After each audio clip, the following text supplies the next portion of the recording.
Hello students, good morning to all of you. आज हम question number 6 पे आ चुके हैं और पेज नंबर 106 है।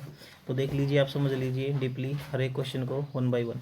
What do you think would be the observation if the alpha particle scattering experiment is carried out using A foil of matter rather than gold. अब हमने पढ़ा था, देखो मैंने तो बताया नहीं आपको ये टॉपिक, जो पहले वाले सर हैं उन्होंने आपको बताया होगा। ये हमारे पास अल्फा स्कैटरिंग एक्सपेरिमेंट आपने कितना समझा है वो देखेंगे। अल्फा स्कैटरिंग एक्सपेरिमेंट में क्या है, सबसे पहले हमने रेडियम का एक बॉक्स रखा था भाई, उसमें रेडियम था। और रेडियम इस लेड बॉक्स में क्यों बंद किया गया था, क्योंकि लेड बॉक्स में क्या है, रेज इधर उधर ना जाए, इसलिए वो एक साइड से खुला था। यहाँ पे कुछ स्लिट लगा दी थी हमने मेटल की। उसके बाद फिर हमने क्या किया था बच्चों, गोल्ड फॉइल लगाई हुई थी यहाँ पे, वो पतली पतली गोल्ड फॉइल। और यहाँ पे था पूरा का पूरा एक डिटेक्टर, जिसपे अल्फा पार्टिकल यहाँ से निकलते थे और अल्फा पार्टिकल टकराते थे यहाँ पे प्रत्येक पॉइंट पे। तो ये डिटेक्टर उनको डिटेक्ट करता था और देखता था कितने यहाँ पे अल्फा रेज टकराई, कितनी यहाँ पे कितने एंगल से डिफ्लेक्ट हुई या नहीं हुई। तो इन्होंने ये पूछा है कि मेटल की जगह अगर गोल्ड की जगह यहाँ पे दूसरी कोई फॉइल यूज़ कर लें तो क्या होता। तो ये बात जो है, almost all alpha particle will pass undeflected and hardly any alpha particle deflected. तो सारे अल्फा पार्टिकल क्या हैं, अनडिफ्लेक्टेड हो जाते हैं भाई। क्यों? क्योंकि जो गोल्ड है वो बहुत ज़्यादा क्या होता है, मैलिएबल, इतना पतला, हम उसको उसकी फॉइल को बहुत ज़्यादा थिनेस्ट बना सकते हैं, हम दूसरी मेटल को नहीं बना सकते, इस वजह से। क्लियर है? Name the 3 subatomic particle of atom. Atom के तो 35 पार्टिकल हैं सब एटॉमिक, 35 ऐसे पार्टिकल हैं जो सब एटॉमिक पार्टिकल हैं। अगर कोई बच्चा पूछना चाहता है तो कमेंट करेंगे कौन से 35 सब एटॉमिक पार्टिकल हैं। 9th क्लास वाले तो रिस्पॉन्स ही नहीं देते भाई, शायद बहुत ही कम पढ़ते हो आप, बिल्कुल कम। तो ये देखो, name the 3 subatomic particle. Atom के अंदर 3 सब एटॉमिक पार्टिकल हमारे इलेक्ट्रॉन, प्रोटॉन, न्यूट्रॉन। सिंपल सी बात है, बेसिकली फंडामेंटल पार्टिकल हैं। Helium has atomic mass 4 unit. Helium का एटॉमिक मास 4 होता है। 2 प्रोटॉन इन इट्स न्यूक्लियस, इसके न्यूक्लियस में 2 प्रोटॉन होते हैं। तो how many neutron does it have. Simple सी बात है भाई, नंबर हीलियम का एटॉमिक मास दे रखा है आपको, नंबर ऑफ प्रोटॉन दे रखे हैं। तो फार्मूला क्या था, ए माइनस जेड। तो ए में से जेड घटा दो, ए कितना है 4, जेड कितना है, एटॉमिक नंबर कितना है 2, तो आंसर आ जाएगा 2। Number of neutron are 2। Write the distribution of electron in carbon and sodium. Carbon में इलेक्ट्रॉनों का डिस्ट्रीब्यूशन करोगे तो कार्बन का एटॉमिक नंबर 6 है, तो पहले में 2 आए, दूसरे में 4 आए। क्लियर? सोडियम में करोगे तो पहले में 2 आए, दूसरे में 8 आए, तीसरे में 1 आए, 11 है क्योंकि। सिंपल सी बात है ये बिल्कुल। If K and L shell of an atom are full, यदि के सेल और एल सेल हमारे भरे हुए हैं पूरे के पूरे, ठीक है, what would be the total number of electron in it.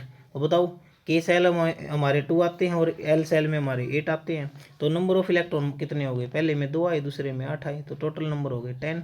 और 10 किसका होता है, नियॉन का। किसका एटॉमिक नंबर होता है 10, नियॉन का। ठीक है, उसके बाद मैं बताऊँ, how will you find valency of chlorine, sulphur and magnesium. Simple है, क्लोरीन की वैलेंसी कैसे निकालोगे बच्चों, पहले में 2 आए, दूसरे में 8, तीसरे में 7, है ना। और मैंने बताया था जब वैलेंसी 4 से ज़्यादा आ जाए तो 8 में से घटाने पर आती है, तो 8 माइनस 7 कितना आ गया, 1 वैलेंसी क्लोरीन की। सल्फर की कितनी हो जाएगी, सल्फर की 2 8 6, अब 8 में से 6 घटाओगे तो 2 आ जाएगी। और मैग्नीशियम की 2 8 और 2, लास्ट में 2 आते हैं, तो ये 4 से कम है ना, तो ये रियल वैलेंसी इसकी 2 है। If number of electron in an atom are 8, number of proton are also 8, then what will be the number of atomic number of the atom। देखो, नंबर ऑफ प्रोटॉन 8 है, नंबर ऑफ एटॉमिक नंबर हमारा 8 है, तो बताओ इसके अंदर क्या हो जाएगा। सिंपल सी बात है, अब प्रोटॉन जितने होते हैं ना, पहली बात तो जितने प्रोटॉन होते हैं उतने ही इलेक्ट्रॉन होते हैं। अब हमारे पास जेड की वैल्यू कितनी है 8, तो 8 ही हमारा क्या है, इसका एटॉमिक नंबर होगा। Clear? What is the charge of an, what is the charge on the atom. Charge on the atom, किसी भी एटम पे चार्ज कितना होगा। मान लो मैं सोडियम एटम पे चार्ज पूछूं आपसे, तो इस पे कोई चार्ज नहीं होगा, ये न्यूट्रल एटम है, 0 होगा भाई। हाँ, अगर ये किसी के साथ जुड़ा हुआ तो इस पे चार्ज डेवलप होगा, +1, अब इस पे -1 इस पे। ठीक है, clear? With the help of table this NCERT book find out the mass number of oxygen and sulphur atom. Simple सी बात है, बता सकते हो आप। मास नंबर ऑफ ऑक्सीजन कितना है, प्रोटॉन 8, न्यूट्रॉन 8, तो 8 और 8 16। और यहाँ पे मास नंबर ऑफ सल्फर 16 और 16 32। क्लियर? क्लियर है ना।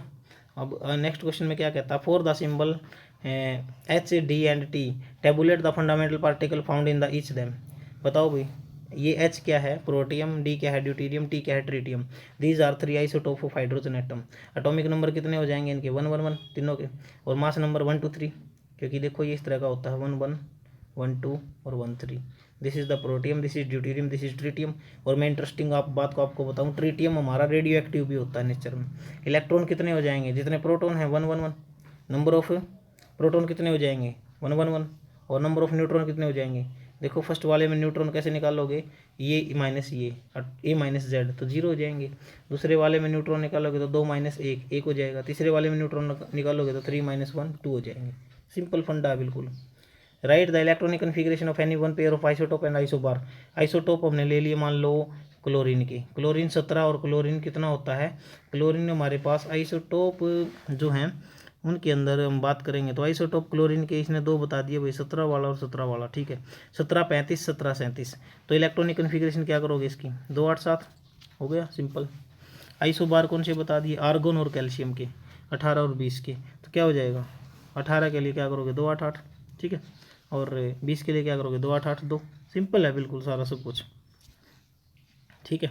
टेक्स्ट बुक एक्सरसाइज में आ चुके हैं भाई, ये याद करो आप, इलेक्ट्रॉन का कितना चार्ज होता है, मास कितना होता है, चार्ज बाई मास रेशियो कितना होता है। कॉम्पिटिटिव एग्जाम में पूछा जाता है यहाँ से एक क्वेश्चन, याद करो इनको, लर्न करो। प्रोटॉन का मास कितना होता है और इसका चार्ज कितना होता है, और charge by mass ratio E/m कितना होता है। न्यूट्रॉन पे तो जीरो होता है, इसकी वैल्यू याद करो बेसिकली। अब देखो लास्ट क्वेश्चन पे हम आ चुके हैं। What are the limitation of J Thomson model of atom. कल बताया था मैंने, एक तो वो स्टेबिलिटी नहीं बता पाया एटम की, ठीक है, उसने ये बता दिया बस थॉमसन मॉडल ने कि इसमें कुछ पॉजिटिव पार्टिकल हैं कुछ नेगेटिव पार्टिकल हैं, और उसने बता दिया कि जो इसमें लाल एरिया खरबूजा है, जैसे लाल एरिया हो तो पॉजिटिव चार्ज है, और जो उसने बताया था जो ब्लैक ब्लैक सीड हैं इसमें वो क्या है, नेगेटिव चार्ज हैं, ठीक है। लेकिन उसने एक्चुअली ध्यान से देखो आप, लोकेशन तो नहीं बताई ना, इलेक्ट्रॉन कहाँ पर है, प्रोटॉन कहाँ पर हैं, ठीक है, तो इससे स्टेबिलिटी नहीं बताई गई एटम की। दूसरा है it could not explain hydrogen spectrum, आगे बताऊंगा मैं आपको, हाइड्रोजन स्पेक्ट्रम भी उसने नहीं बताया आपको इसके अंदर क्या होता है, ठीक है। उसके बाद चलिए नेक्स्ट पॉइंट पे चलते हैं हम इसमें। नेक्स्ट हमारा क्या है, what are the limitation of Rutherford model of atom. Rutherford का जो अल्फा स्कैटरिंग मॉडल था बच्चों, उसने स्टेबिलिटी भी नहीं बताई एटम की, और ना हाइड्रोजन स्पेक्ट्रम बताया, और मैं सही रूप में बताऊं तो उसने मतलब मेन तो स्टेबिलिटी है, स्टेबिलिटी नहीं बताई। उसने क्या कह दिया कि जो इलेक्ट्रॉन है वो न्यूक्लियस इलेक्ट्रॉन है जो लगातार एनर्जी वेस्ट करता रहता। देखो मैं बताऊँ आपको रदरफोर्ड की सबसे बड़ी कमी क्या थी, उसने ये बताया, देखो न्यूक्लियस है हमारा ये, ठीक, पॉजिटिव चार्ज, और इलेक्ट्रॉन चक्कर लगाता रहता है, और आप सभी जानते हो जब कोई चीज़ चक्कर लगाती रहती है, मूव करती है, तो उसकी एनर्जी लगातार लॉस होती है।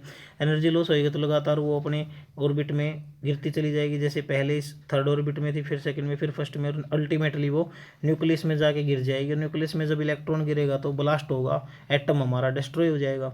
तो ये थी एटम की स्टेबिलिटी नहीं बताई किसने, किसने भाई, रदरफोर्ड ने। देखो बच्चों आज हमने इतना पढ़ा, आई होप आपको बहुत अच्छे से समझ में आया होगा। Thank you, have a nice day.